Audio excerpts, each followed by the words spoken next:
Paramahamsa Sri Nithyananda or Swamiji is a revolutionary spiritual master of our millennium.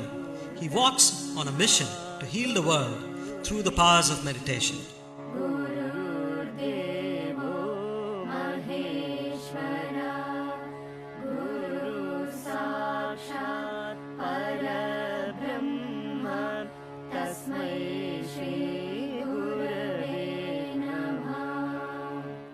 Swamiji chose to be born as Rajashekaran in the sacred town of Tiruvannamalai in southern India.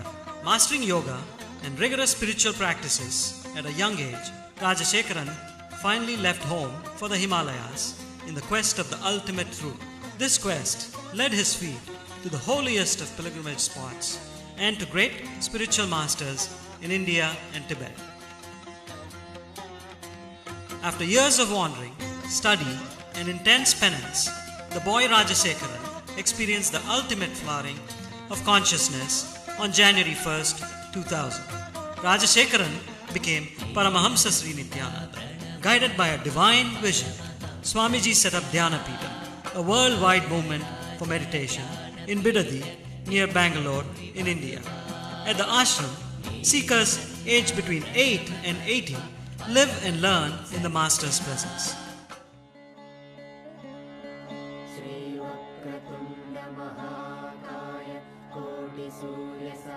Ananda healing, a unique healing science formulated by Swamiji, has been baffling the medical world by curing diseases ranging from migraine to cancer. Qualified individuals are also initiated by Swamiji into Ananda healing. Today there are over 300 healing centers and over 700 healers worldwide. The Ananda Spurana program is an intensive workshop for chakra healing and meditation that brings together philosophies and techniques from the world's major spiritual streams. The Nithyananda Spurana program, or an SP, is an advanced level course where participants work on all their 7 energy bodies. Ananda Yoga is an introductory program to help integrate meditation into our normal lifestyle with practical and powerful techniques to cope with work stress, ill health, and failing relationships. Swamiji also reaches out to people with dhyana satsangs or mass meditation camps that take meditation to the remotest towns and villages of India. Swamiji travels the world, committed to spreading awareness about the role of individual transformation in shaping global communities. With a pragmatic vision that links Eastern philosophy to the Western scientific thought, Swamiji continues to awaken humanity to the significance of spirituality in our time.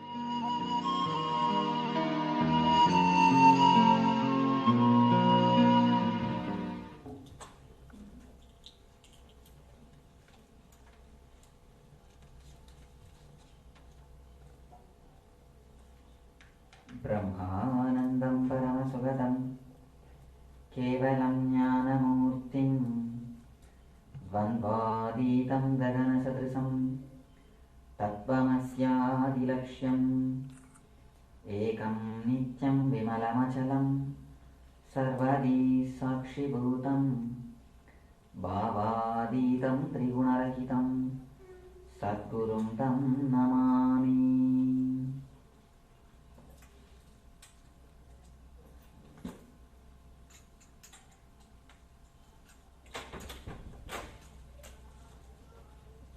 Welcome you all with my love and best thoughts.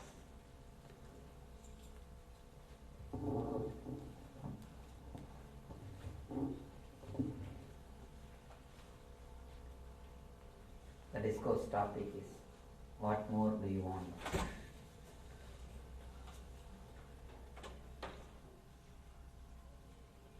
Let me start with a story from great epic Mahabharata,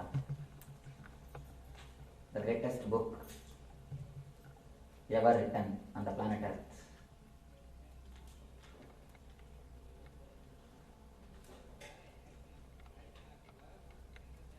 There was a king called Yayati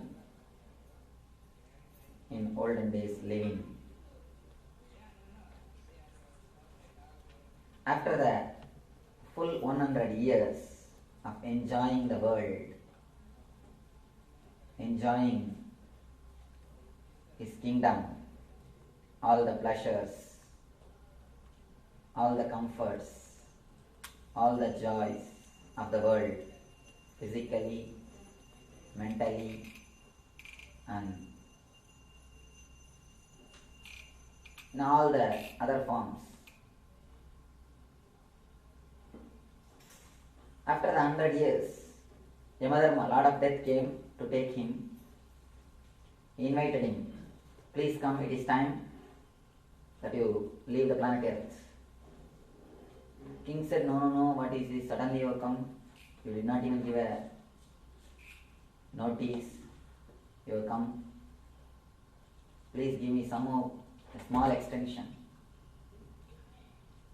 Yama said, no, there can be no extension in the life. You have to come.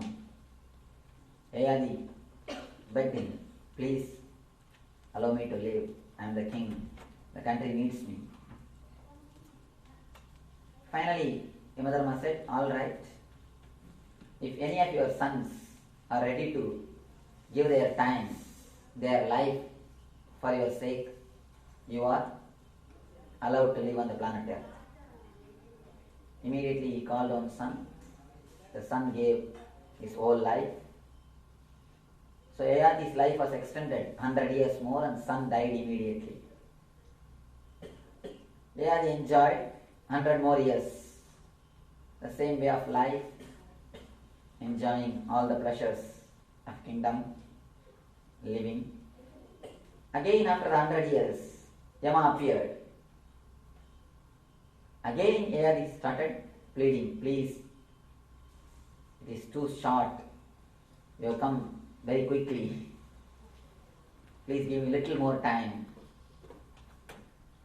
I am not prepared. Yamadharma said, all right, one more chance. One more son came forward, gave his life. So 100 years Yayati had extension. And after the 100 years, second 100 years, after the second extension, again when Yamadharma came, again the king was in a dissatisfaction. Yayati said, I am not yet satisfied. Please, can you come after 100 years? Yama said, no, this time we are not going to have the same game. This time I am going to do my job. Then Yamadharma gives a beautiful teaching to Yayati. Few words. He just says few words. Can you quench fire by pouring ghee? Just few words, Yamadharma says. And then the Mahabharata, the story says, the sutra says, Lakshmi happened to Yayati. Mahabharata is not saying Buddhi happened to Yayati, Lakshmi happened to Yayati. Mahabharata is not saying Saraswati happened to Yayati, no. Mahabharata is saying Lakshmi happened to Yayati. Means he had the Lakshmi in his being. He experienced Lakshmi in his being. Then he understood. He realized how many years you may live. The number of years is not going to help. The amount of pleasures is not going to quench the thirst. How many years you may have extension, it is not going to satisfy you. He realized the truth, left the body peacefully and rested in the feet of the divine. This is a wonderful story, the very small story, but we need to understand. Even if you live hundreds and hundreds of years enjoying, experiencing the outer pleasures without the inner quality, you will never feel fulfilled. Lakshmi means the feeling of fulfillment. Lakshmi is not quantity. Please understand. Lakshmi is quality. Lakshmi is not the quantity of your life. You having Lakshmi in your life means, we always understand, having Lakshmi in the life means having so many things in your life. More car, more houses, more richness, more bank balance. That is what you think as Lakshmi. No. Our masters interpret the word Lakshmi in a totally different way. They say Lakshmi means the quality of your life. The quality of your life. Lakshmi is not the quantity of your life. Lakshmi is not the number of things which you have accumulated. Lakshmi is the quality of your life, quality of your mind. The very birth of the Lakshmi, if you analyze it, you can understand. When the milk ocean was churned by the Devas and Rakshasas, by the gods and the demons, from the deep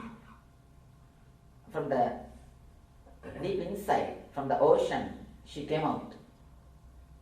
When your mind, the milk ocean means your mind. When your mind is churned with a clear logic, with a pure analysis, if you start analyzing your mind and its activities, your mind is the most illogical thing. We always think our mind is logical. No, never believe your mind is logical. If you just write down all your thoughts just for 5 minutes, 5 minutes, write whatever you think honestly, without editing. You are not going to show to anybody. You are going to only read by yourself. Don't edit. Whatever thoughts come in your mind, just write for 5 minutes and read that paper. You will understand how illogical we are. You will be thinking about your workplace. Suddenly you will see, you will be thinking about your house. Next moment, for no reason, you will be thinking about India. Third moment, no reason, you will be thinking about your kids. So, your mind never moves based on logic. It is totally illogical. When you start analyzing your mind, when you use the logic is the Meru hill. When you use the logic and churn your mind, there rises the quality of your life. When you analyze your mind, that is what Upanishad calls Nitya Anitya Vastu Viveka.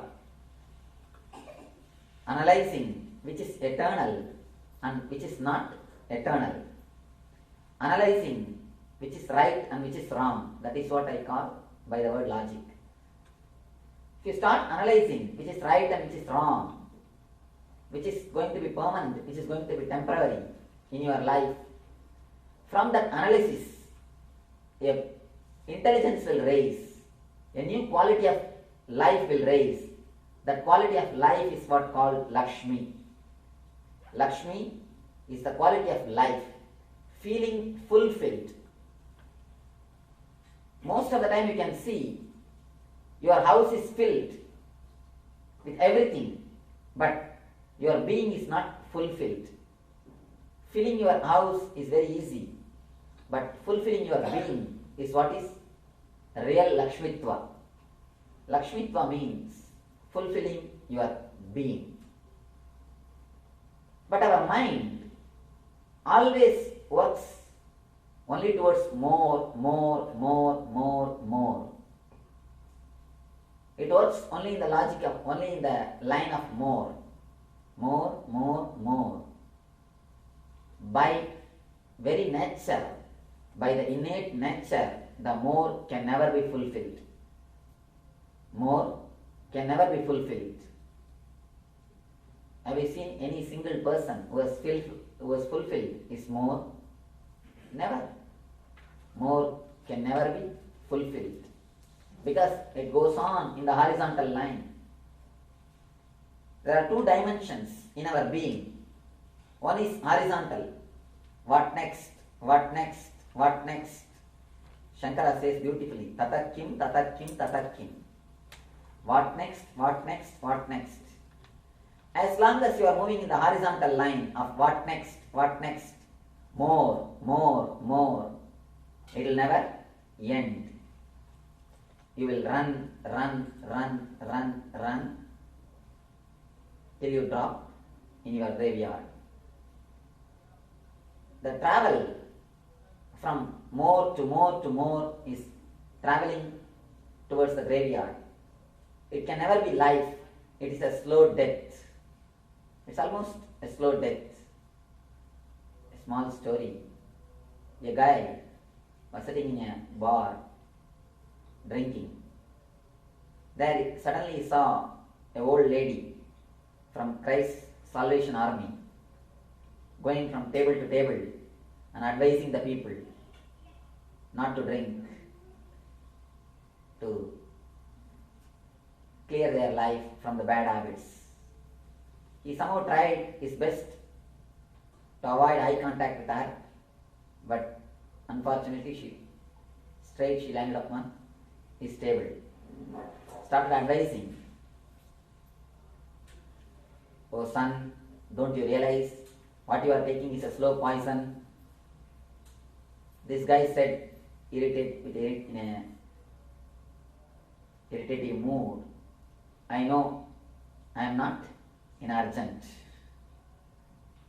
This lady says, "Don't you understand? What you are taking is a slow poison." He says, "Yes, I know, because I am not in urgent." The idea of more and more and more is also a slow poison. It is just traveling towards death. The idea of more and more and more will never let you taste the life itself, will never let you enjoy the very life itself. You will never be allowed to relax as long as you have the idea of more and more and more. For example, if you are having a deep satisfaction, you will be enjoying the life. If you are living based on the idea of more and more and more, the greed will be enjoying you. To one level, up to one level, you will be drinking. Later on, drinks will be drinking you. To one level, you will be smoking. Then they will be smoking you. Up to a limit, you will be eating the food. Later on, food will be eating you. If your lifestyle is based on more, more, more, based on craving, you will be traveling in a horizontal line, which will never end. There is one more dimension to our life.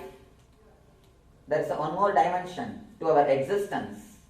There is one more dimension to our being. That is what I call vertical line. Vertical line means start living the reality what you have. Start enjoying intensely what you are having in your life. When you start enjoying, you will have such a deep satisfaction. The quality of life will improve so much. Naturally, you will find a different space, different dimension in your being. When you start enjoying, you will stop craving. We always have an understanding. We crave because we enjoy more. No. If you deeply enjoy, if your awareness, if your sensitivity, if your consciousness starts expanding, starts growing, if you really enjoy this chair, you will never bother about big sofa. If you can't enjoy this chair, you think you can enjoy a big sofa? No. If you can't enjoy ordinary cot, Even if you get queen size, you will be thinking of king size. Even if you get king size, you will be thinking of something else. If your mental setup is trained for this more, a new layer is created in your mind, what psychologists call as a cerebral layer. Enjoying mentally. Not enjoying what you have, but enjoying what you are going to have. The moment you get Lexus, you start thinking about Benz. The moment you sit in the Benz, mentally you start holding the steering of Rolls Royce. Continuously jumping, continuously escaping from reality. People ask me, Swamiji, what is renunciation? What is vairagya? Should we renounce to become enlightened? I tell them there is no need to renounce anything. Just renounce what you don't have, that is enough. Just renounce what you don't have. The problem is, what you have never creates problem. Enjoy what you have, nothing wrong. Renounce what you don't have. But our main problem is, we are continuously enjoying what we don't have. There starts a new thing called craving. Enjoying the life, enjoying the reality never disturbs us. It is the ghost. Craving is what I call as ghost. It is the craving, the ghost actually. The word Maya is a wonderful word which can never be translated in English. The meaning of the word is Yama iti Maya. In Sanskrit, the wonderful meaning, Yama, which is not there, is Maya. The craving, you can see, the materials which is not there in your life is creating difficulties for you. The moment you fantasize about some supermodel or Miss Universe or Miss World, your wife looks very ugly.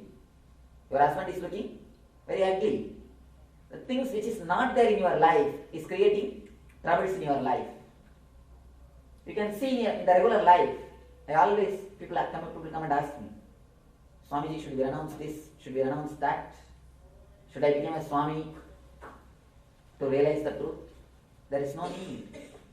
Simply there is no need. Outer women never disturbs us. Only the inner women is disturbing. Drop your inner women. Drop your fantasies. Drop your imaginations. That is more than enough. Drop what you don't have. That is more than enough to realize the truth what you have. Reality never hurts us. Reality never creates trouble. It is fantasy. When you try to make your fantasies into reality, then starts the whole trouble.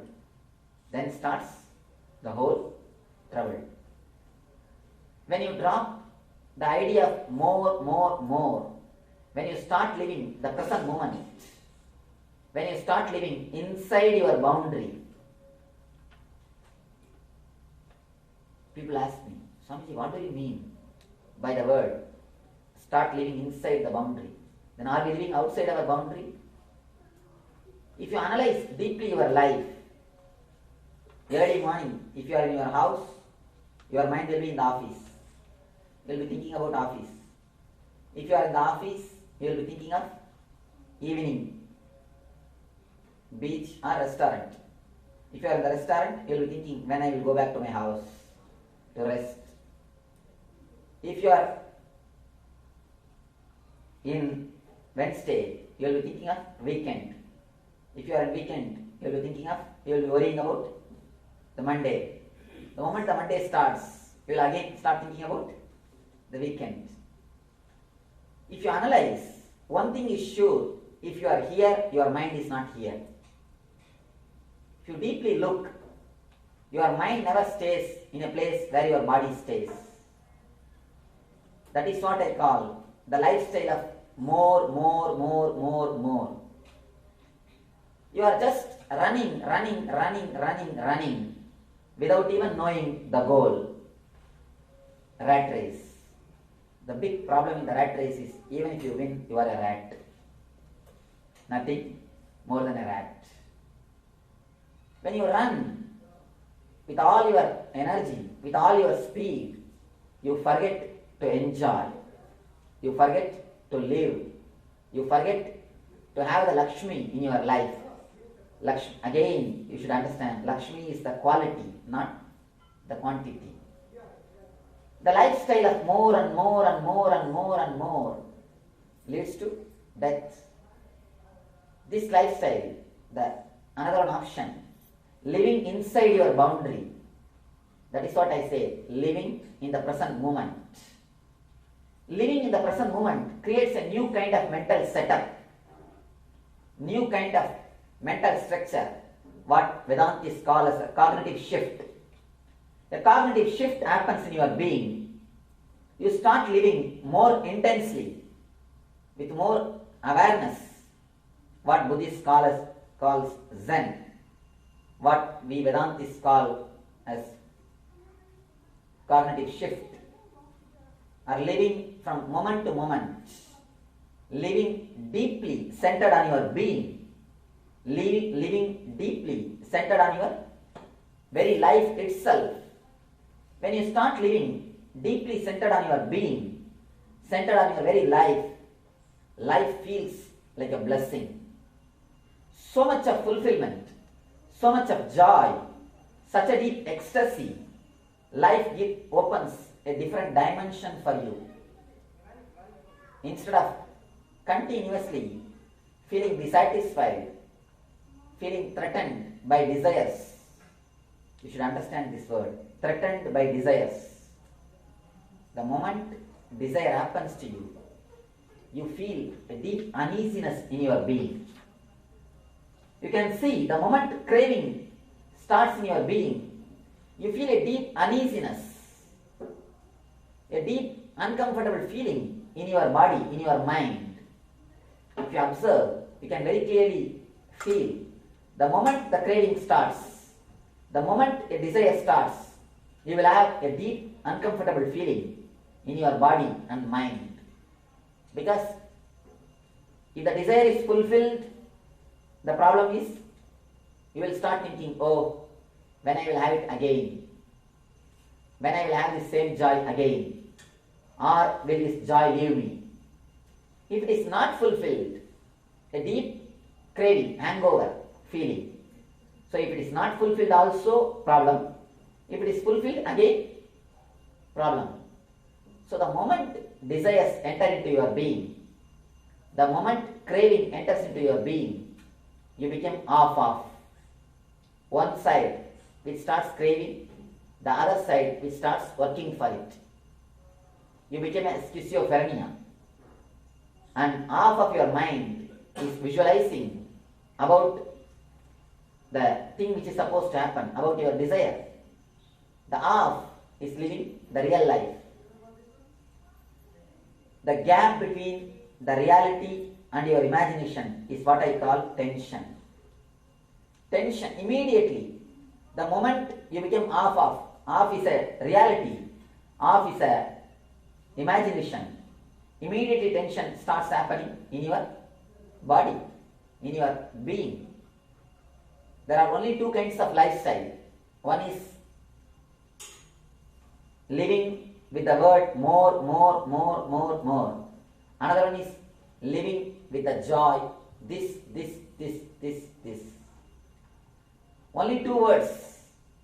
Either you enjoy now or never. There are only two kinds of mental setup. The man who enjoys the path and the goal, or the man who never enjoys path and the goal. Never think you can enjoy the goal if you don't enjoy the path. Always we think, when we are young, we think, somehow if we settle in the US, it will be really grand, we can enjoy. Once you come and settle here, you think, if I get a good house, really I can enjoy. Then you plan, if I get married, I can enjoy. Then you feel, if I get kids, we can enjoy. Then you think, if I am retired, I will have social security, money, I can enjoy, relax, rest. By the time you retire, already your mental setup is created to run behind the word more. You have lost, you have forgotten the habit of enjoying or living. The very idea of relaxation has become just a word, not an experience. Then naturally you see, the quality to enjoy, the sensitivity to live is lost. It's almost like a selling your eyes to purchase a painting, selling your life to purchase a house. Either you enjoy the present moment and enjoy the whole life, either you enjoy the path and the goal, or you don't enjoy both. When Krishna says, Karmanye vadhikaraste mabaleshu kadachanaha, he means, when he says, do your duty, don't expect the result, it does not mean work without getting the salary, without taking the salary, no. He never says, do your job without taking the salary, no. He says, let the job itself become enjoyment. Let the path itself become the way to joy. Let you start feeling the fulfillment in the very path itself, in the very life itself. If you postpone, the habit of postponing will become a mental structure. That will become the mental attitude. One thing, be very clear. Whatever you may acquire in the quantity, it is the quality of your mind which is going to give joy and sensitivity. You may have king size bed, but it is your mind which has to sleep. So your mind is only going to decide. We work so much to increase the height of our bed, but we forget to increase the depth of our sleep. When you work towards increasing the height of the bed, you forget you need to increase the depth of your sleep. Small story. One guy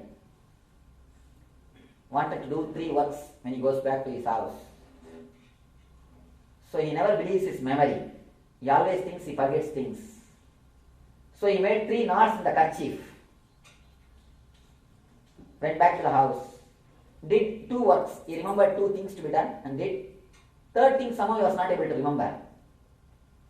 He was sitting, thinking. Whole night he was thinking. Early morning around 4 o'clock suddenly he remembered.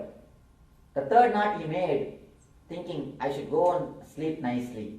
Tomorrow is a weekend.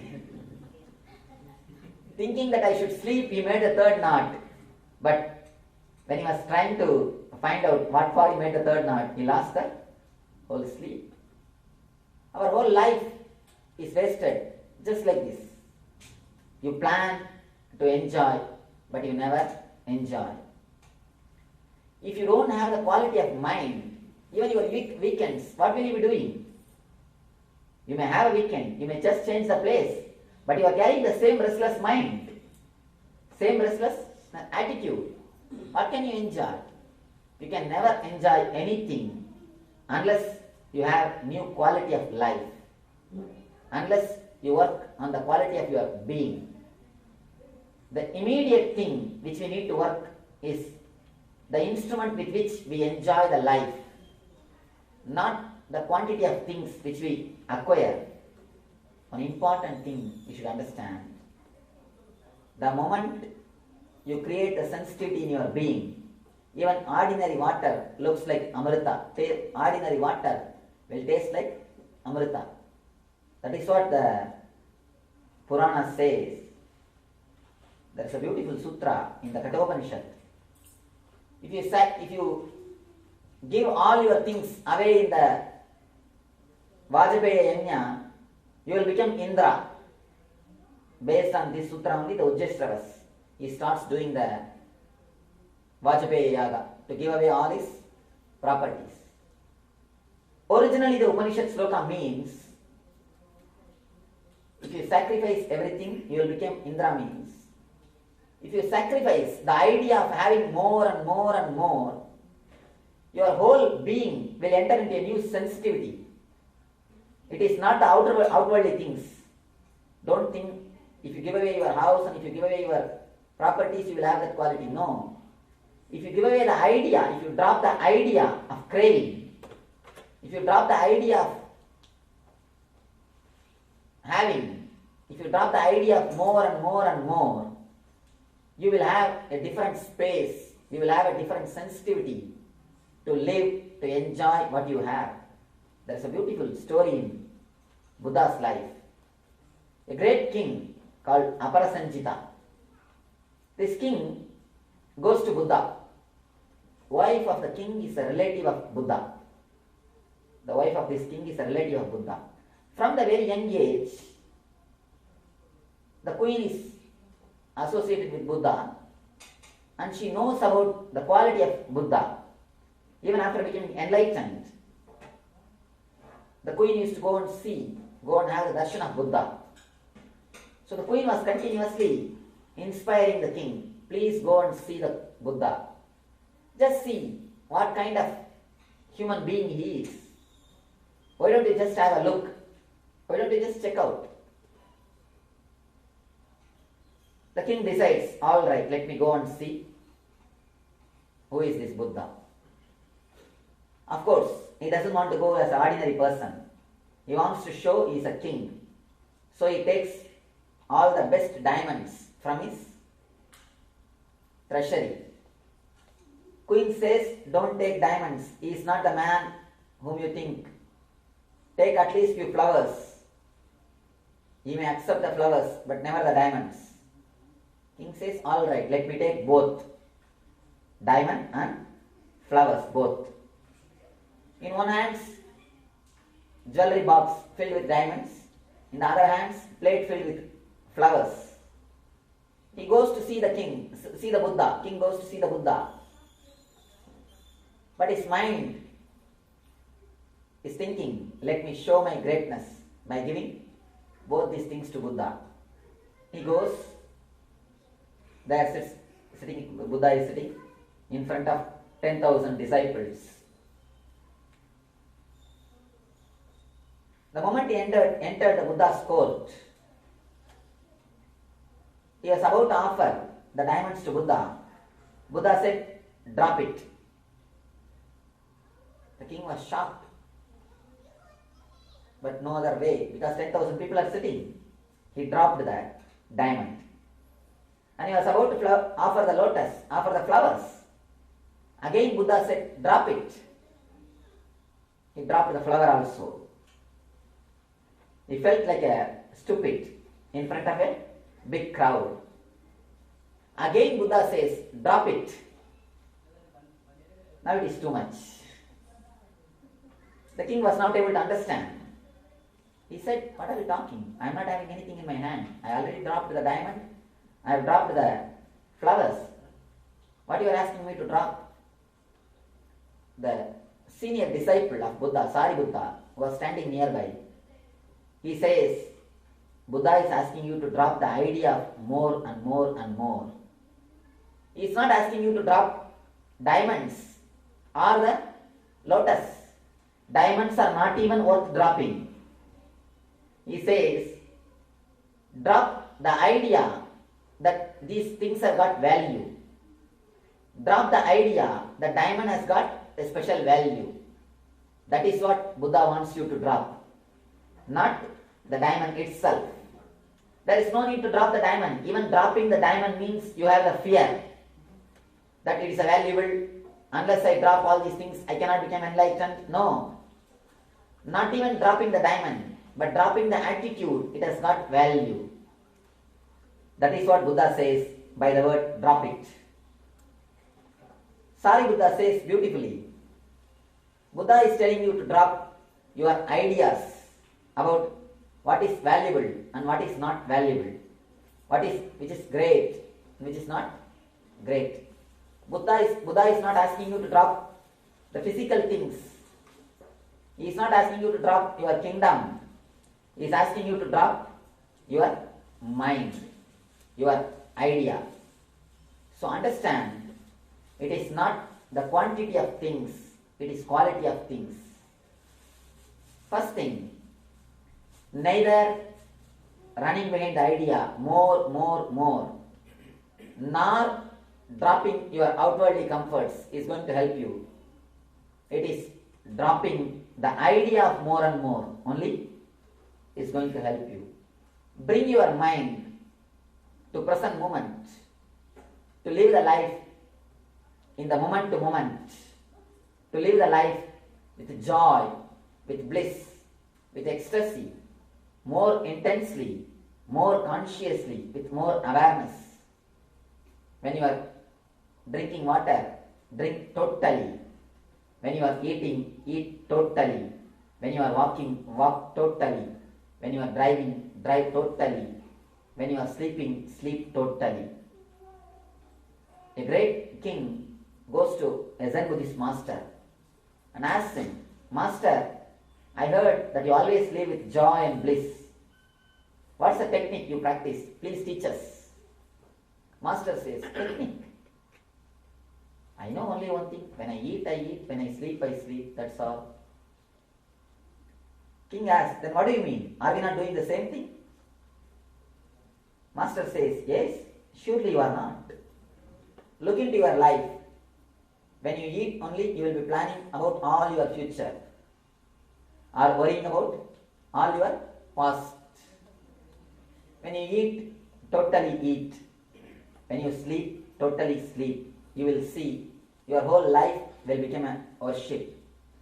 If you are living your life with the attitude of more, your whole life will be just work. If you are living your life this enjoying in the present moment, your whole life will be worship. Only two things. Either your whole life is work or your whole life is worship. Never think you can have part-time work and part-time worship. No. Work or worship depends on your attitude. With the right attitude, even your work can become worship. With the wrong attitude, even your worship will become work. With the right attitude, even your work can become worship. Joy, ecstasy, bliss, relating to the God, relating to the divine, relating to the whole existence. With the wrong attitude, even your worship will become a work, dry routine. Understand? With the right attitude, anything can be converted into meditation. With wrong attitude, even meditation can be converted into work. One disciple goes to a master, comes out after getting the beating. The other guy goes and comes out laughingly. The guy who was beaten asked the disciple who came out with joy and bliss, what did you do? What did master say? Why are you so happy? The guy who got beaten, he said, I asked, can I smoke when I meditate? The guy who came out with joy, he said, no, I asked, can I meditate when I smoke? The same thing, two different attitudes. One guy was beaten, the other guy was praised. So it is our attitude. With the right attitude, you can meditate when you smoke. With wrong attitude, you will be smoking when you meditate. So, it is the attitude which decides your whole life. With the right attitude, you don't need anything more. But you will be showered with more and more things. There is a beautiful sloka in the Puranas which says, Ananda Kamranaha, means Ananda attracts the fortune. That's a beautiful one more saying. Where bliss is, there automatically Lakshmi walks in. If the bliss is there inside your house, automatically Lakshmi comes inside your being. And there's one more thing you need to understand. This is not a simple faith or belief. The modern day psychologists, they say, if your mind is blissful, happy, you attract the same type of blissful, happy incidences, blissful, happy persons, blissful, happy situations around you. If you are sad, if you are depressed, if you are dull, you attract the same type of persons and incidences around you. Your being acts like a dish antenna. If you tune yourself to joy and bliss, you naturally attract the adrishta, fortune, Lakshmi. If you tune yourself to the depression, dull mood, you naturally attract suffering and pain. It is your being which attracts the incidences of your life. Being in the present moment, being in the bliss, being with a joyful mood is one of the basic things to worship Mahalakshmi. The attitude of Lakshmi will happen to you when you start living in the present moment. Either you live this moment and enjoy, or you never. Because tomorrow is also going to come only as a today. Tomorrow is also going to come only as a today. So if you postpone today in the name of tomorrow, tomorrow you will postpone in the name of day after tomorrow. That's all. So it is your choice. If you understand about the whole life, you will understand you don't need anything. You will feel you are just showered. You are not even given, you are showered. If you don't understand you are showered, how much is showered on you, you will take your life for granted. You will take your whole life for granted. If you understand you are showered, you will understand what more do we want. Let us understand what more do you want. You are showered so many things in our life. We always think God has given very less for us. He has not given what is my right is. A small story. One guy went to the temple and started praying to God. Oh God, just give me $100. I will be able to manage with that $100 my 1 week expenses. After 1 week, I will get my job and I will start donating to you.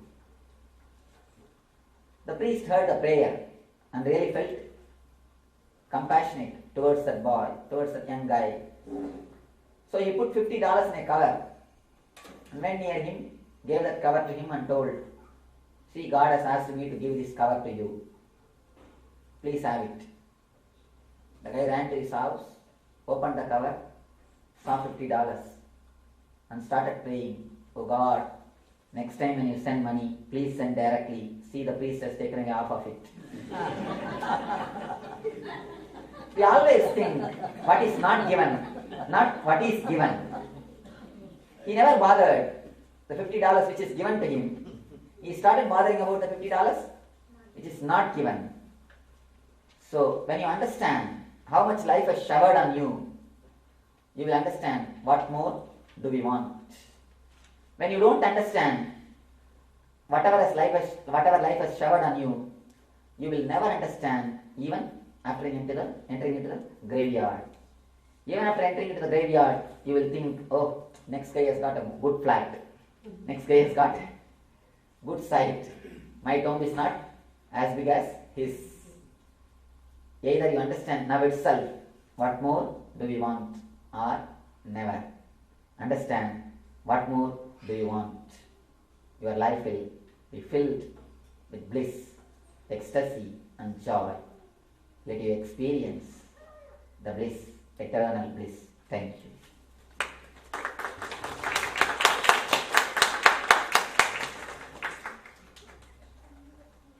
So, what is time? 8:20. It is showing different time. What time we are supposed to finish? It's already time. We have some time for question and answers. How many minutes? 15 minutes. So you have 15 minutes to put any questions. Any question you want to ask, you are welcome. We'll try to see your questions. Yes. We are just ordinary human beings. Sorry, little loud. We are just ordinary human beings. However, we try to live in the presence. So when you say you are ordinary human, when you wonders, like what's going to happen tomorrow, and then about the past also. When you say you are ordinary human being, do you mean I am extraordinary human being? I think so. No. There starts the trouble. Please be seated. You see, did you see when I walked inside? I also walk with 2 legs, ma. I have only 2 hands. Please understand, your mind cheats you by telling you are ordinary. One more thing, very important thing to understand. To become a Tagore, to become a Picasso, to become a Ravi Verma, you need intelligence. It's a talent. To be enlightened, you don't need any talent or intelligence. Just your ordinariness is more than enough. Enlightenment is not intelligence. It is not talent. It is just understanding you are ordinary. Ramana Maharshi says beautifully, the moment you say that I am Bhagavan, you are ordinary, you miss my whole teaching. The moment you say I am extraordinary and you are ordinary, you hide your ego in a beautiful way. If your mind accepts that what I am saying is an easy thing, you need to immediately practice it. But your mind does not want to practice. Because if you practice all these things, your mind will have to die. Your mind will have to die. Your mind will lose its grip on you. Your mind is also, just like other beings in that world, has got its own instinct to survive. In the world, every being has got its own instinct to survive, to protect itself. Your mind also has got its own instinct to survive. That is the reason it says, no, I can't be alive without worrying about the past, without bothering about the future. Understand, a small thing. By your worrying, have you solved a single problem? Only created a little more problem. If you are worrying about 10 problems, you only created the 11th problem, depression. Never the problems are solved. Why not be a little more intelligent? That's all. Just be a little more intelligent. We can't be so poor to say, Swamiji, I understand the fire will burn, but I am not able to resist my temptation to put my hands in the fire. Do you say that? No. It is just a little more intelligence. Never count the moments in which you have failed. Count the moments in which you have become successful. The problem is, if you think your mind as a chain, you always count the strength of the chain based on the weakest link. But never do that with your mind. Don't measure the strength of your mind based on the weakest link. Never continuously remember by your failures and never think you are weak, you can't achieve this because you have failed in the early times. One thing, people come and ask me, Swamiji, my mind is not silent, it is creating too much of noise, too much of sound. I tell them, you do not know the amount of work which is going on inside.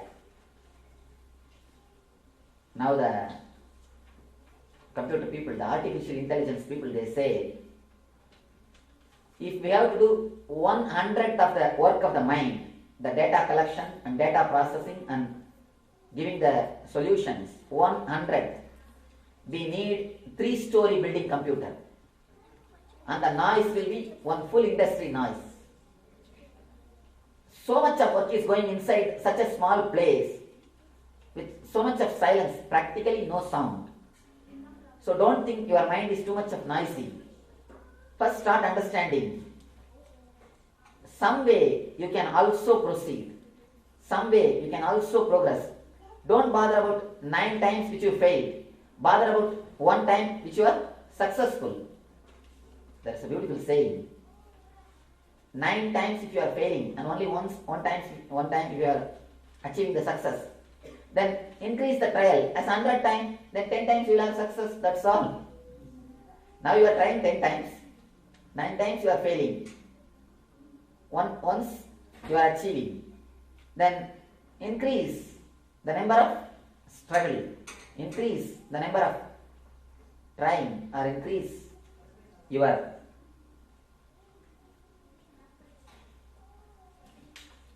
effort, naturally you will see you are achieving more and more moments of bliss. One more thing, you can very easily hide yourself in low self-esteem. If you are having high self-esteem, society will kick you. It will teach you. Wherever you go, your ego will be disturbed. But if you are having low self-esteem, no, I am not able to, I am not such a extraordinary person, I am ordinary, I am simple. When you hide yourself under a low self-esteem, society never teaches you, society never touches you. You are always praised, oh such a humble person, see how simple person. So you easily protect your ego in a very cunning way when you hide yourself under low self-esteem. So never keep yourself under low self-esteem. I always tell people, whatever esteem you have about yourself, except you being a God, you have low self-esteem. Because you are God. Whatever idea you have about you, except you are divine, you are having low self-esteem. Because you are divine. Understand, it is just low self-esteem. Don't take the stand that you are mind. Take the stand you are divine. You will be naturally helped. And not only that, don't associate yourself continuously with your failures. Associate yourself continuously with a few moments of success. Then you will see the number of success, the moments of success will increase. As long as you say, I am ordinary, I am ordinary, I am ordinary, you will be continue to suffer. When are you going to break and come out? People tell me, no, Swamiji, slowly I am changing. Change is never slowly. It is always quantum. It is always quantum. Either you transform or you don't, that's all. Either it's a quantum or you postpone. So, postponing is a beautiful but cunning method your mind chooses. It always says, I am an ordinary person, I am a grihastha, I am a householder, I have so many things. What is there? How can I change? People come and ask me, Swamiji, my mind is too restless, how can I meditate?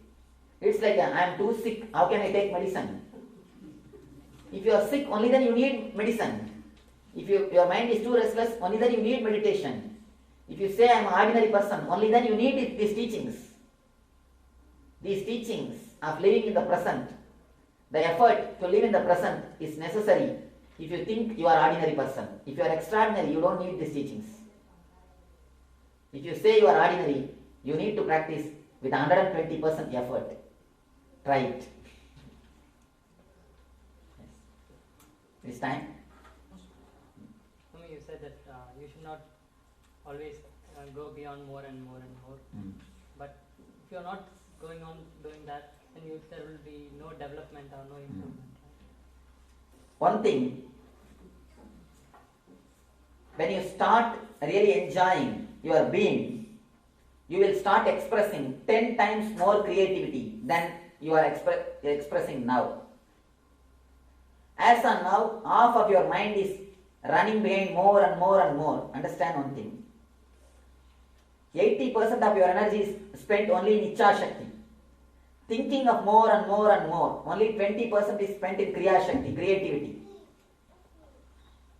If you start awakening the Jnana Shakti, the living in the present moment, living joyfully, consciously with awareness, 80% of your energy will be spent in creativity.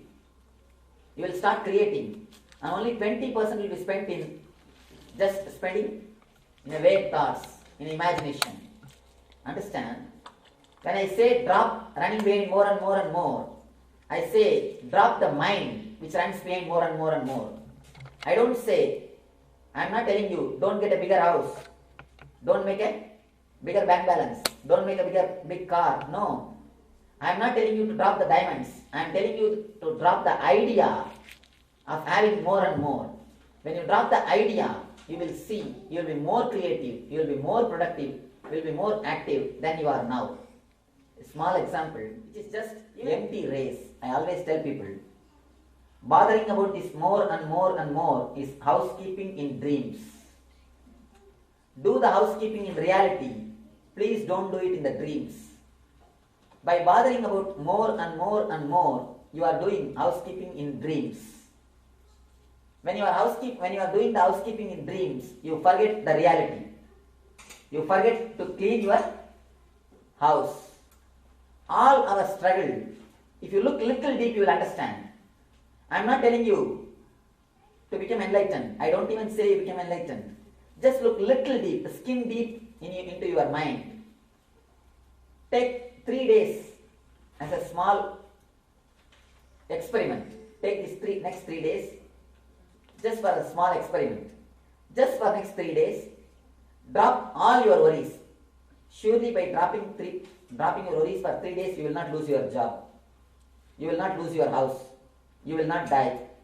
Just for 3 days you try. Drop bothering about the future totally, utterly. Drop the whole craving. Just for 3 days.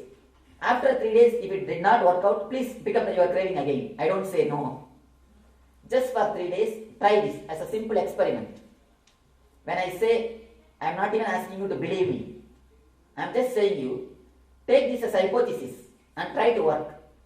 Just for 3 days, decide consciously, I will not allow any craving. I will not allow any more and more attitude, more and more idea in my mind for only 3 days. Tomorrow, day after tomorrow, next day, just for 3 days. Not more than that. I am not asking you to drop eternally. Don't plan, I will drop once for all. You will never do it. Just for 3 days, try this experiment. You will see how active, how fresh, how creative, how bright, how energetic, how blissful you are. The moment you drop the craving, your whole energy gets integrated. Your whole energy gets centered. Your whole being becomes one-pointed. Then you will see 80% of your energy is spent in creativity. As on now, 80% of your energy is spent only in Icha Shakti. Means desiring, desiring, desiring, desiring. Never working towards it. You are stressed out. Once you realize your energy getting wasted, once you drop the idea of craving, your whole energy will be integrated. You will start spending in creativity. The new dimension, that is what I am telling you. Horizontal is more and more and more, Icha Shakti. Vertical is achieving the Kriya Shakti.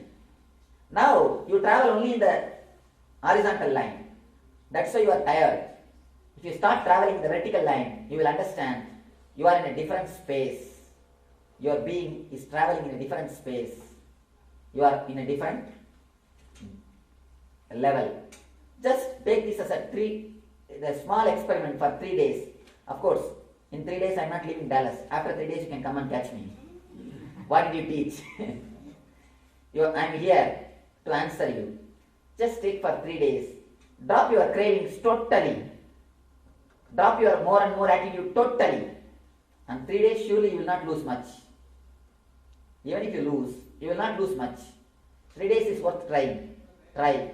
You will see how fresh, how alive, how blissful you are.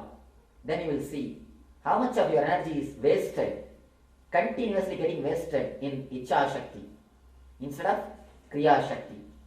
Awaken your Jnana Shakti. Drop the craving. Start living intensely with awareness in the present moment. You will see you are achieving 1,000 times more than what you are achieving now, what you are doing now.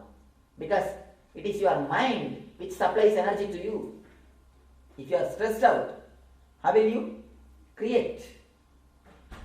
The moment you remove the weight from your mind, the moment you remove the basic ingredient which creates stress in your mind, you will see you are just exploding into energy.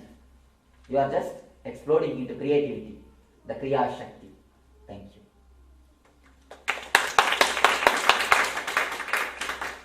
Let you experience the bliss, eternal bliss, Nithyananda. Thank you.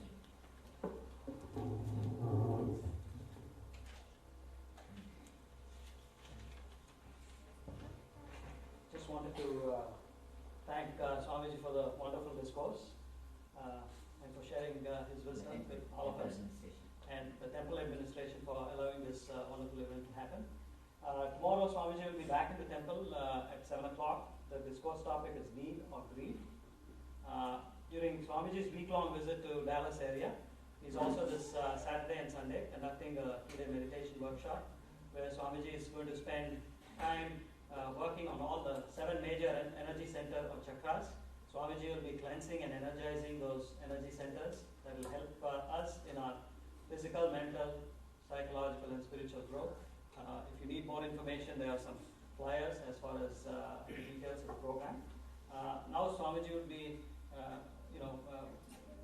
giving his blessings if you're interested, and those who require any healing. Swamiji is a healer who's healed thousands of people of a lot of their both physical and mental problems.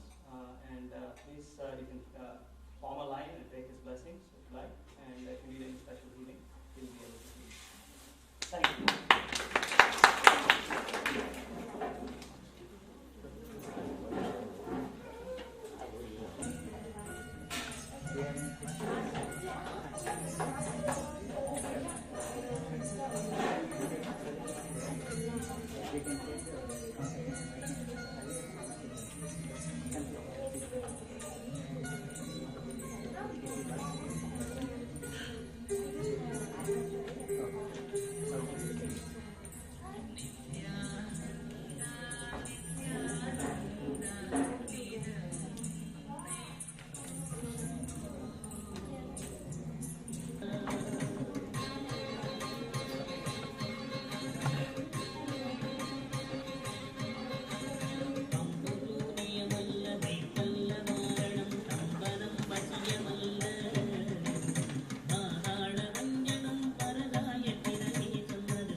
Of all of you, and also on behalf of thousands of devotees of the temple, I very humbly welcome His Holiness Sadguru Paramashivoham Sri Nithyananda Swamigal of Jnanapeetham amidst us for second day of discourse.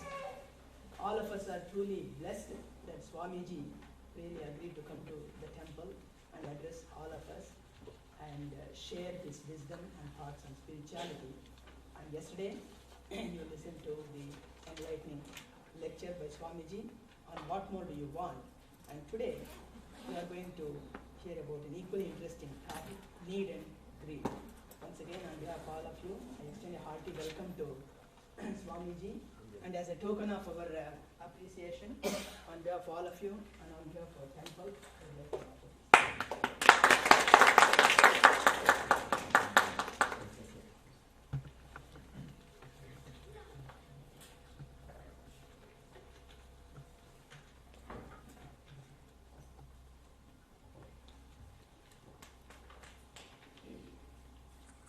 ब्रह्मानन्दं परमसुखदं केवलं ज्ञानमूर्तिं द्वन्द्वातीतं गगनसदृशं तत्त्वमस्यादिलक्ष्यम् एकं नित्यं विमलमचलं सर्वहि साक्षिभूतं भावातीतं त्रिगुणरहितं सद्गुरुं तं Namami.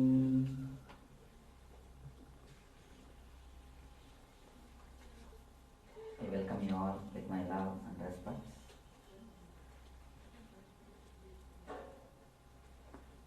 I give my thanks and gratitude to the temple authorities for organizing this event.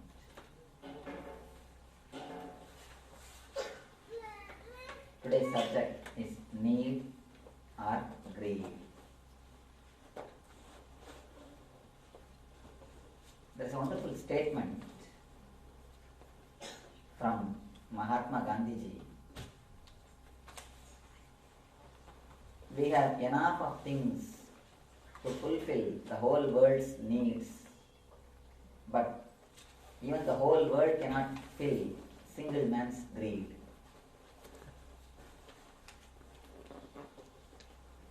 We have enough of things to fulfill everybody's needs, but even the whole world cannot fulfill single man's greed.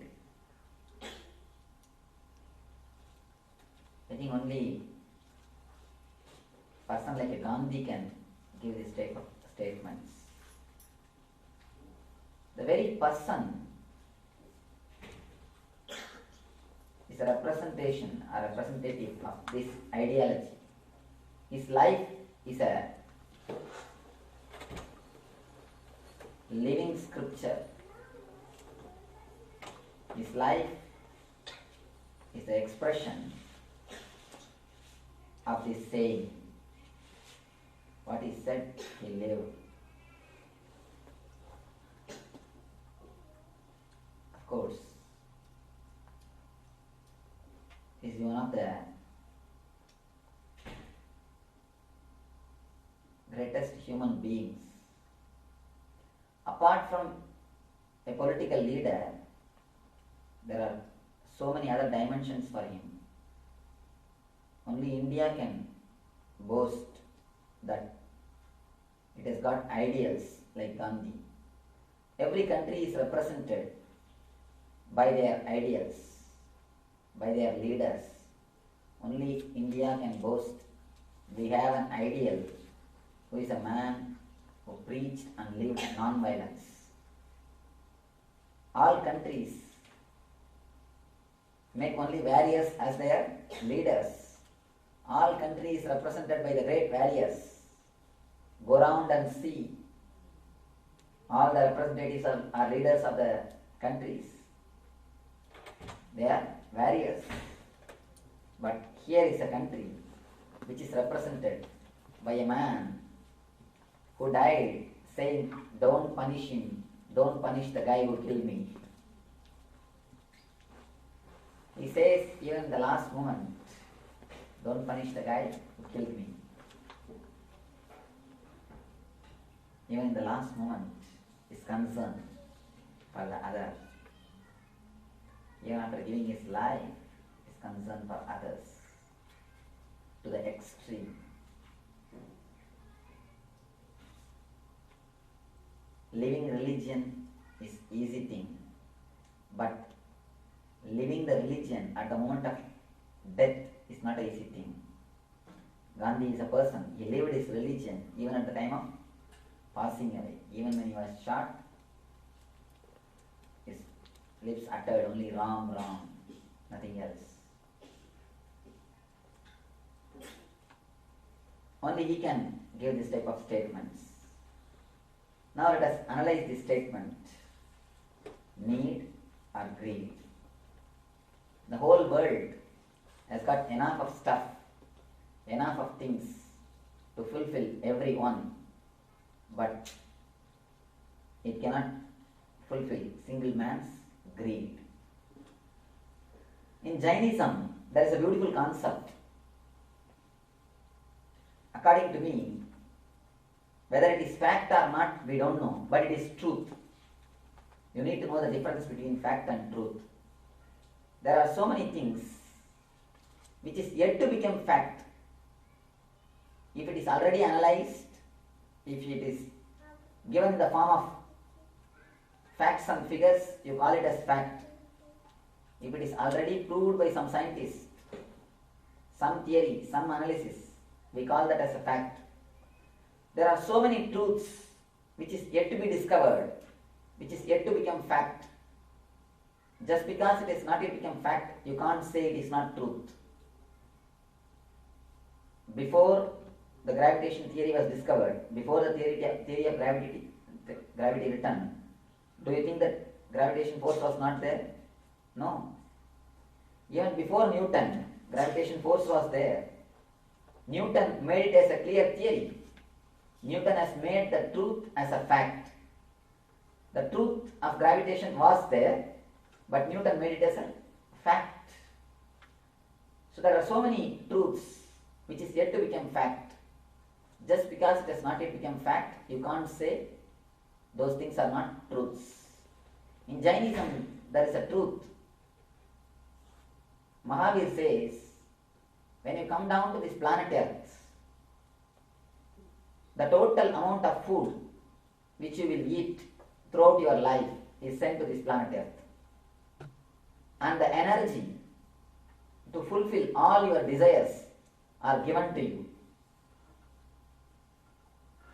The things which you are going to enjoy, not only food, the house or the comforts, whatever you are going to enjoy, that is sent to the world, and the energy to enjoy, the power, the capacity to enjoy is given to you.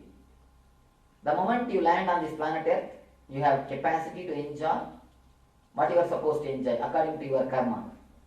And the things which is supposed to be given to you, that is also sent to the planet Earth. The problem is, then why we feel here that we are lacking something? Mahavir says, whatever you are supposed to enjoy is already sent to the planet Earth. And the capacity, energy to enjoy also is given to you when you come down. Then why are we feeling always that we are lacking something? That we are missing something? If I ask any one of you, you will tell, no, Swamiji, I think for me God has done a little bit less. He has not given my share properly. I don't think I received my share properly. Somewhere it is stuck. Maybe the courier man did not deliver. Somewhere it is there. It has not yet reached. Everybody feels something is missing. They are deprived. But Mahavir says it is already sent to the planet Earth.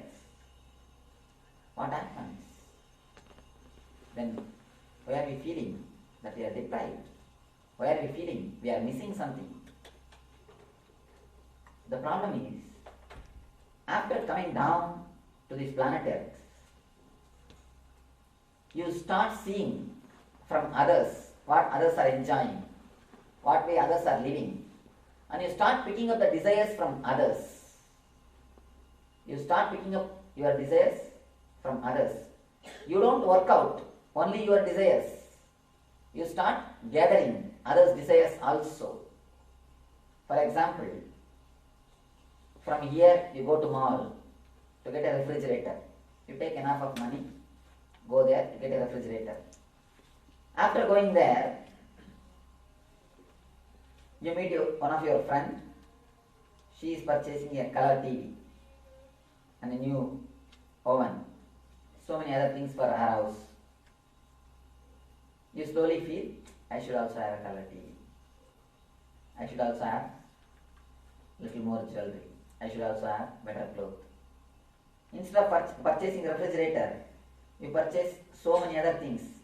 And finally, you don't have enough money for a refrigerator. Naturally think of taking loan. So finally you end up in loan. After that you feel that you are not satisfied. You have to work now to fulfill or to give back that loan. Same way, when you come back, when you come down to this planet Earth,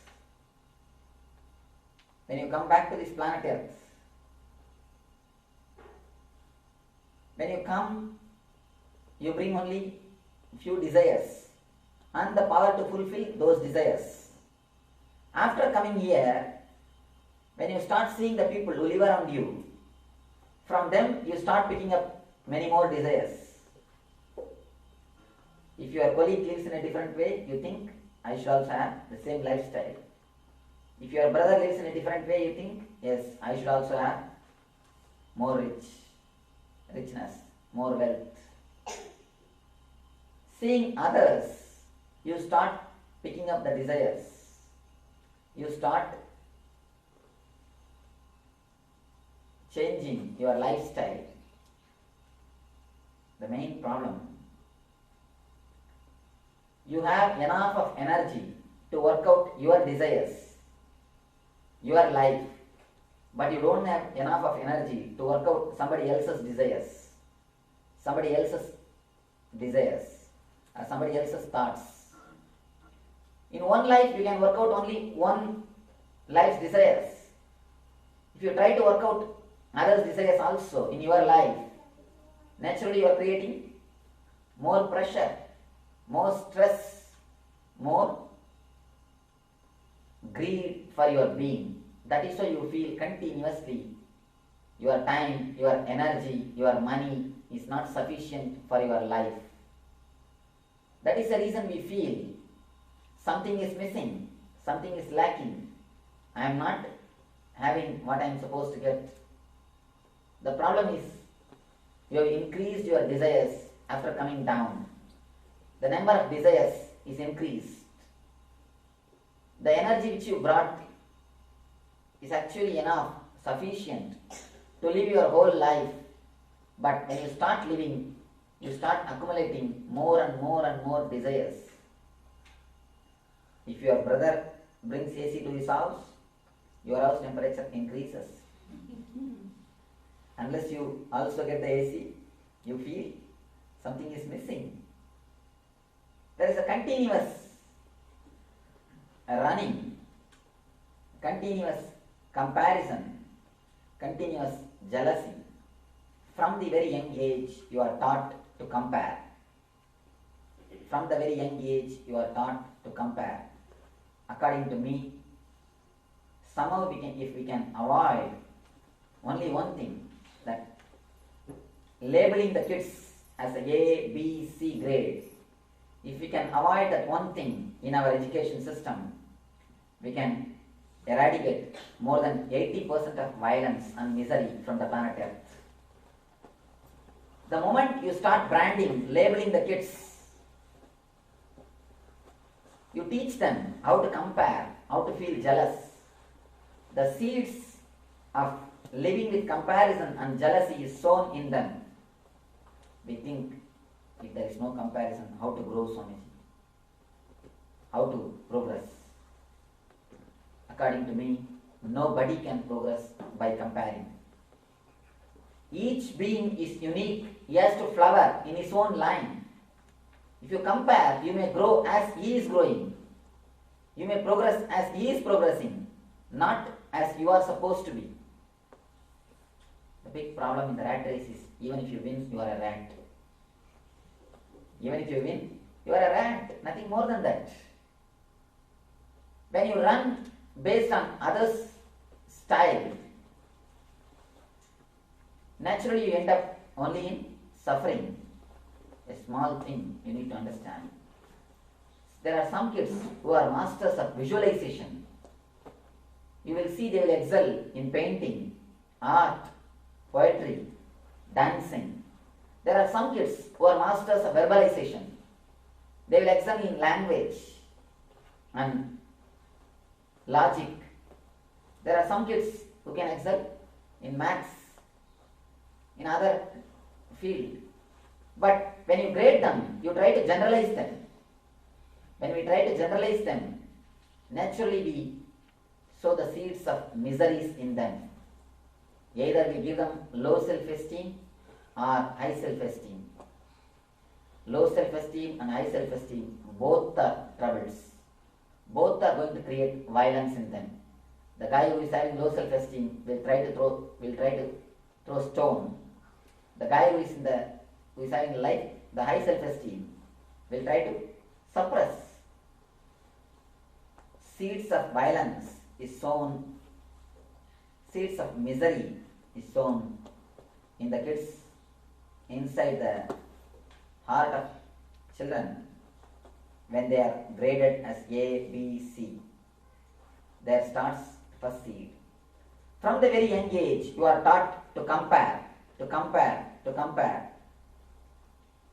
You run based on comparison.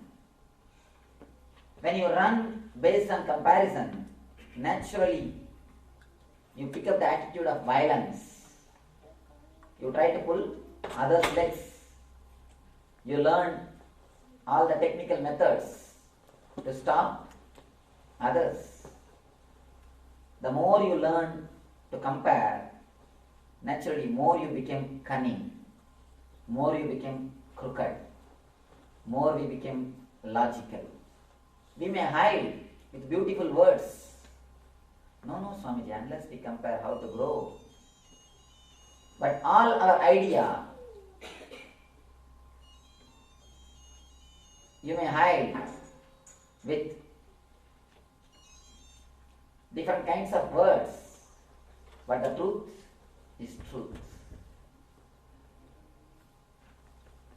When you are taught to compare, naturally you start picking up your desires from so many other persons. Okay. You try to work out many more desires than what you can in your life. There is a beautiful sutra in the Upanishad which says, Ichcha Shakti, the energy which creates desires in you, is potentially powerful to fulfill the desires in you. Ichcha Shakti has got enough of energy to create Kriya Shakti in you. It's a very important thing to understand.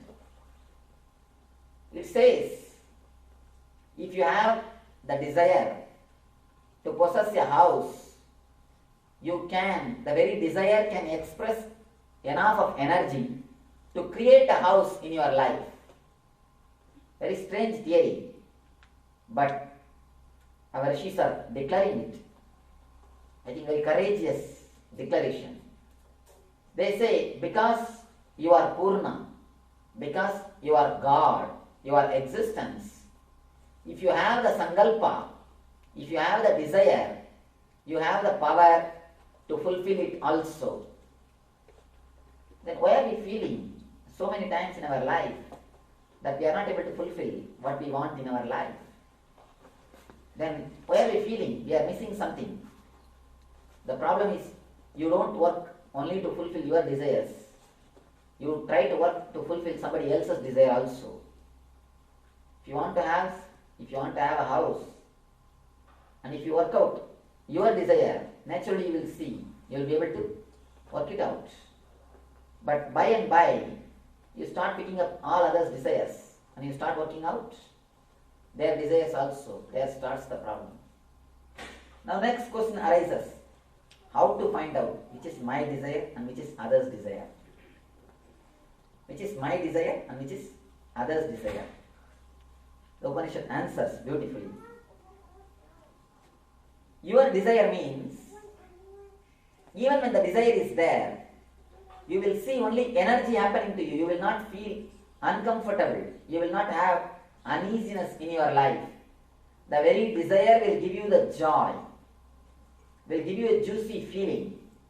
When you unfold, when you realize the desire, you will have a deep fulfillment. If it is somebody else's desire, the very desire will create uneasiness even before fulfilling. And after fulfilling, the very desire will leave a hangover, a samskar in you. You will not feel fulfilled. You may feel filled for that time. For time being, you will not feel fulfilled. The difference between junk food and the good food. With junk food, you will feel filled but never fulfilled. With the right food, you will feel fulfilled. A deep fulfillment. You will feel you are feeling enough. Not only you are feeling enough, you are energetic to take the next step, next moment, next work in your life. If you eat junk food, just after the food you will feel tired. You will feel like taking rest. See the strange thing. We eat for the sake of energy, but immediately after eating, you feel like resting. Means somewhere seriously something wrong. And if your desires are making you tired, if your desires are creating uneasy feeling in you, if your desires are creating disturbance in your mind, be very clear, there is something seriously wrong in your system. Because according to Upanishads, desires are energy. You can't move even an inch, a single step without having a desire. Just look into your life. Can you move even 1 inch without having desire? No. Desire is your basic energy. Desire is your basic life. Without desire, you can't even get up from the seat to go back to your house. Early morning, if you are coming out of your dream state and entering into your body, physical body, if you observe, you can see very clearly, you will have some deep desire to enjoy something through this body. Only then you can enter into this body. If you are a little introvert, you can understand what I say. Either you will have a deep desire to enjoy something through this body, to see somebody, to experience something, or you will have the fear of losing something. If you don't get up, if you don't go to job, you will lose the job. So either you will have the desire to enjoy something, or fear that you may lose some enjoyment. But basically, the desire to enjoy. The desire to enjoy is the force which pushes you inside the body. Upanishads very clearly declare, you assume human body just to fulfill your desires. So when you assume the human body to fulfill your desires, you bring enough of energy also to fulfill your desires. To fulfill your desires. You have enough of energy to fulfill your desires, to unfold yourself, to unfold your desires. Understand one simple thing. Basically, your energy can never do anything off of. Your inborn nature, inborn tendency is fulfillment. So naturally, any desire you have, the moment you create desire, the moment you get the thought, you create, you release energy also to work it out. If you feel you are not able to release the energy, you are not able to work it out, be very clear, it is not your desire. You have picked up that desire from somebody. You have borrowed that desire from somebody. Borrowing desires from others will only make you more and more dull, depressed and tired. There are 4 levels of desires. The first level is physical pleasures and physical comforts. Pleasure to see beautiful scenes. The pleasure of seeing beautiful scenes. The desire to see, desire to hear, desire to taste, desire to smell, desire for sex. The basic pleasures. This is the first layer of desires. The next, name and fame, the attention from others. Name and fame, the attention from others. Third level, spiritual desires. You should understand mainly. People may think even spirituality can become a desire. Yes, our desires to become more spiritual, to have the darshans, visions, to have God whenever we want to have. Even in that level, even in that line, greed can happen. The fourth, ultimate, but very subtle, just to hang on to this body, the desire, just to hang on to this body for no reason. In these 4 level desires, see very deeply where you have need and where you are having greed. In these 4 levels, if you analyze your mind, if you analyze your lifestyle, classify all your 4 desires under these 4 categories. There are no other desires, only these 4 categories of desires. All the desires can be brought under these 4 categories. Understand whether your desires are the category of need or greed. If it is your own desire, if it is yours, it will be a need. If it is somebody else's, it is greed. You have enough of energy, enough of power, enough of capacity to fulfill your desires, but you don't have energy, capacity to fulfill others' desires. If you look into this 4 layer, you will understand where all you are picking up others' desires. In the sensory pleasures, you can see how much of fantasies you pick up from outer world. In the real life, the reality never disturbs you. The real enjoyments will never disturb you. The desires which you want to enjoy, the desires which you want to have fulfillment, will never disturb you. People ask me, Swamiji, should I renounce all my desires to reach the spiritual state? I tell them, no, again it's one more greed. Again it's one more greed. People renounce here so that they can enjoy there. People always renounce here so that they can enjoy in the other world. I asked a guy who gave up drinking suddenly, why did he give up? No, Swamiji, when I go to heaven, I will be given Somarasa. That is the reason. I told him, never give up drinking, thinking of Somarasa. Give up with understanding that I don't want to have. If you give up for the sake of Somarasa, where is the guarantee? You may not have. You may not be given at all. Why are you bothering about Somarasa? I always tell people, give up, but based on understanding, not based on greed. There is a sect of religion which believes if you give money in this world to their spiritual institution or religious institution, the priest gives a receipt, and that receipt will be kept when the person dies, and if the body is buried, the receipt also kept along with the body. They believe if they take that receipt and show to God, there you will be given the exchange. Be very clear, there is no money exchange in the heaven or hell. If you drop your things for the sake of the otherworldly pleasures, again you are on the same trip. Again you are on the same greed trip. Don't think you are announcing. No.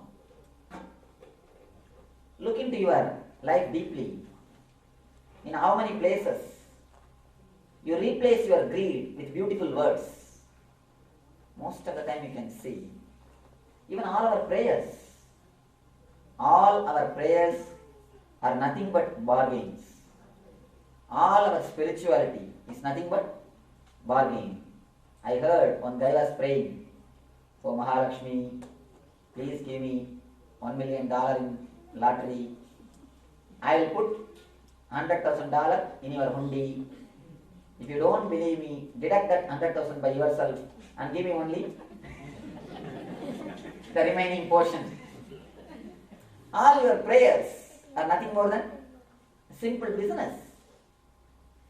Greed, named in a different terms. One guy was praying to Venkateswara,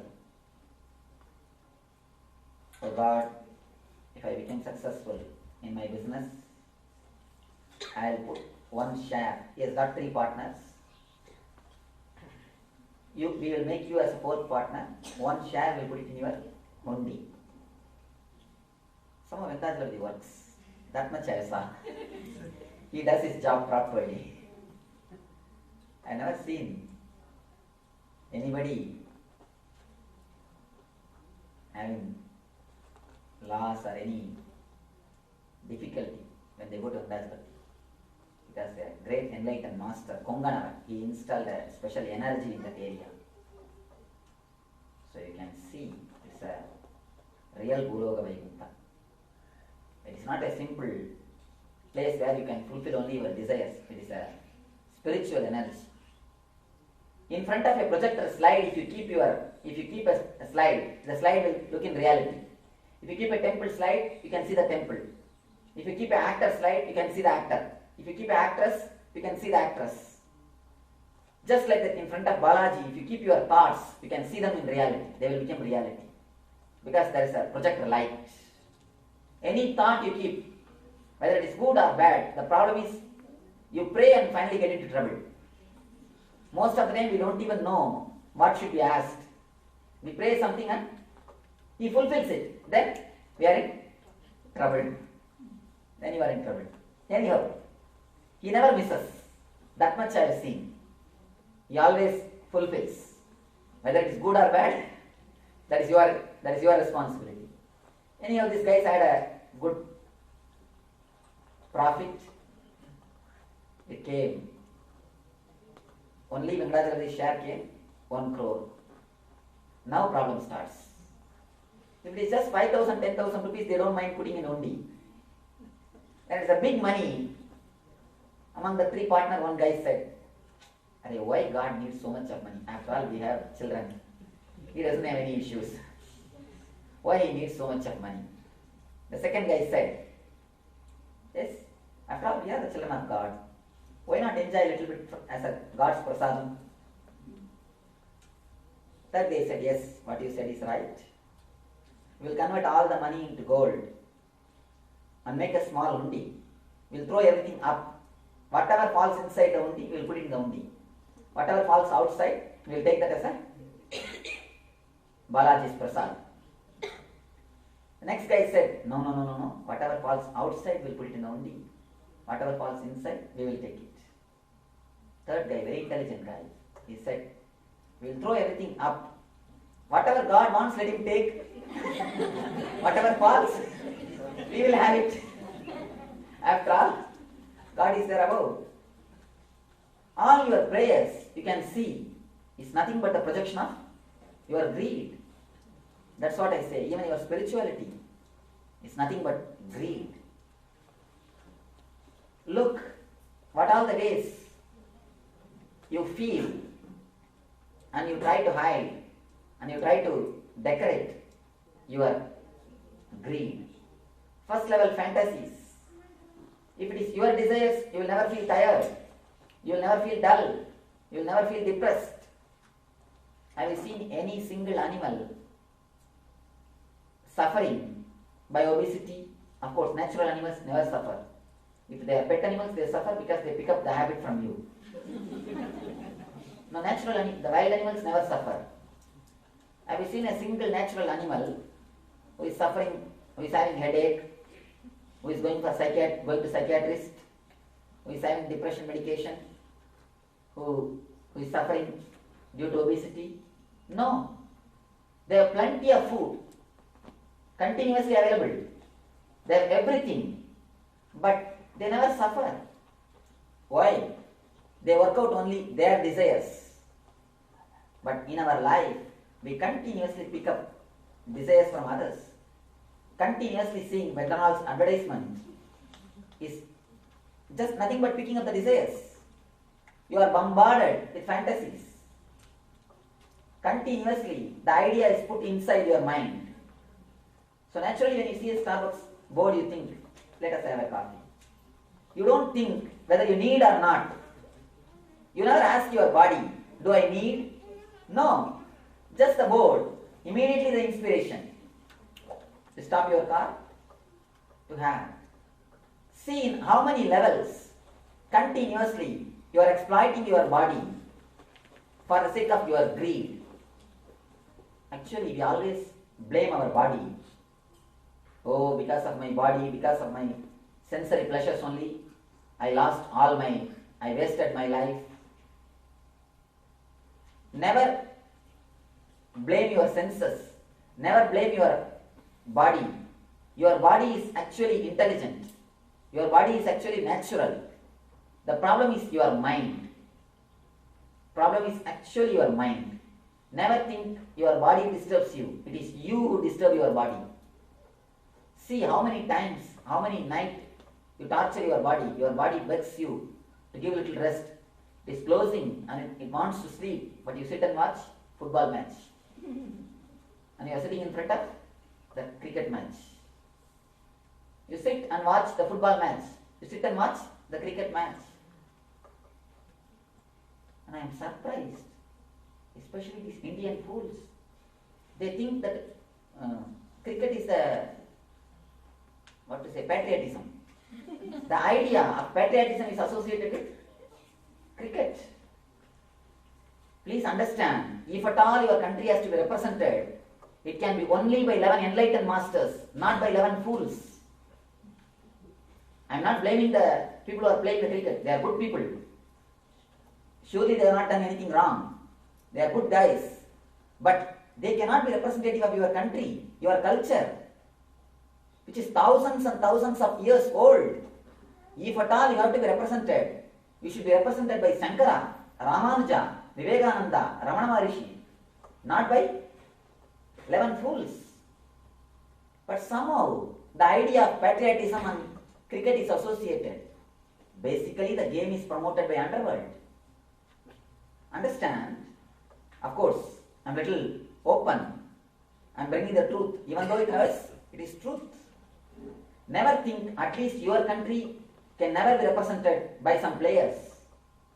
Maybe other countries can be represented because that is their culture. All over their cities they build universities and stadiums. But your country, all over the city, all over the states, all over the village, you build only temples and ashrams. Your country can be represented only by 11 enlightened masters, never by 11 players. Anyhow, how many times you torture your body just for the sake of your joy, and your tongue is burning, your stomach is burning, but do you leave that gongra chutney? No. You just push it inside. Just the very mentioning of the word, now many tongues have started giving saliva. Many times you torture your body for the sake of your joy. Whenever your body feels comfortable after the enjoyment, it is your need. If it feels tired or disturbed, it is your greed. Understand, this is the scale. After the enjoyment, if you feel fulfilled, if you feel ecstasy, if you feel that you are flowered, it is a need. After the enjoyment, if you feel tired, if you feel disturbed, if you feel uneasy in your body and mind, it is just greed. Same with the second level. The scale is for every pleasure, not only for food, not only for eyes, for ears, for smell and for sex, for all the 5 pleasures. This is the scale. This is the scale with which you can measure whether you are having need or you are having greed. Second level pleasure, name and fame. In this, how to find out whether we are having need or greed? If it is just a need, of course, attention is a basic need for human being. Understand, psychologists say 90 days you can be without food, but you can't be mentally balanced more than 14 days without somebody's attention. 90 days you can be alive without food, but you can't be mentally balanced more than 14 days without somebody's attention. If you are not attended, if you are not cared, if you are not loved, naturally you feel something is missing. If continuously 14 days, if you are not attended by anybody, anything, you will become imbalanced. You will lose your balance, psychologists say. Attention is a need. In every one of our life, we must be attended, we must be loved, we must be cared by somebody. If it is just a need, not only you will have it, you will simply reciprocate. You will automatically give it to the other. When you are attended, naturally you will feel fulfilled and you will give it back, you will reciprocate. If it is a greed, how much you are attended, you will only suck others' energy. You will never feel like giving back. You will feel more and more powerful. The more and more you are attended, you will feel more and more powerful. But you will never feel like giving it back. You can see these things in politicians. The more the crowd, you will see they will feel more powerful. The voice will be more. The promises will be more. More they feel energetic, less they do service. more they feel energetic. Again, they work only to get more attention, more name, not to do something in reality.